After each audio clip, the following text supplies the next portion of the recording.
Some of the biggest box office hits of all time are adaptations of other works. Movies like Gone with the Wind or Jurassic Park pretty much wear their inspiration on their sleeve. But not every film adaptation is as obvious as Harry Potter or A Star is Born.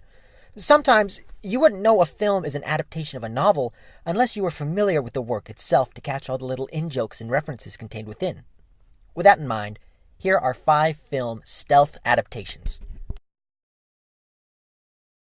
This adaptation of Homer's epic poem The Odyssey trades ancient Greece for the less ancient American South. The film changes up the setting and the names, but several key scenes give the adaptation away. There's the sirens, the blind seer, the Cyclops, and the little scene right at the beginning that says, based on the Odyssey by Homer. The classic teen comedy starring Julia Stiles and Heath Ledger takes Shakespeare's less classic play The Taming of the Shrew and sets it in a modern American high school. Several characters even share names with the counterpoints in the play, and Padua High School is a nod to the setting.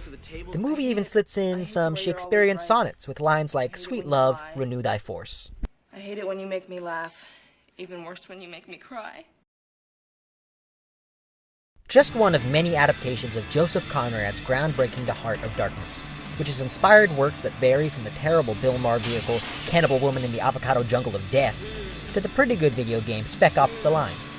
Francis Ford Coppola's film changes the Congo set in the book to Vietnam and adapts the book's anti-colonial themes to a broader, more modern anti-war sentiment.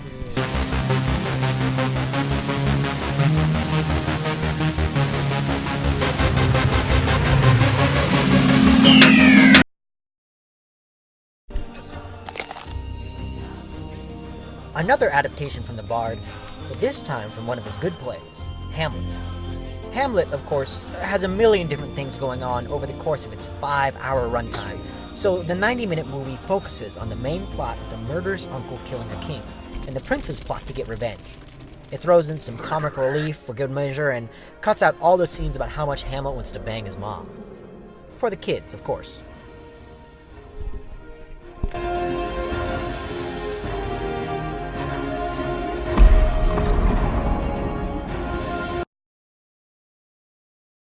Last on the list is Woody Allen's understated take on Crime and Punishment, Crimes and Misdemeanors. This film is a good example of how confusing the idea of an adaptation can be, because the film was nominated for Best Original Screenplay at the 1989 Oscars, even though it gives itself away as an adaptation in the title.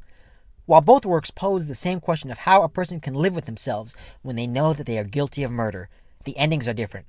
But that's mostly because Crime and Punishment is a deep, psychological examination of existential guilt written by one of the greatest masters of Russian literature, while Crimes and Misdemeanors is, a comedy. Yeah, I know. Wendy told me. You're trying to make a film about some philosophy professor, which is admirable. That's fine.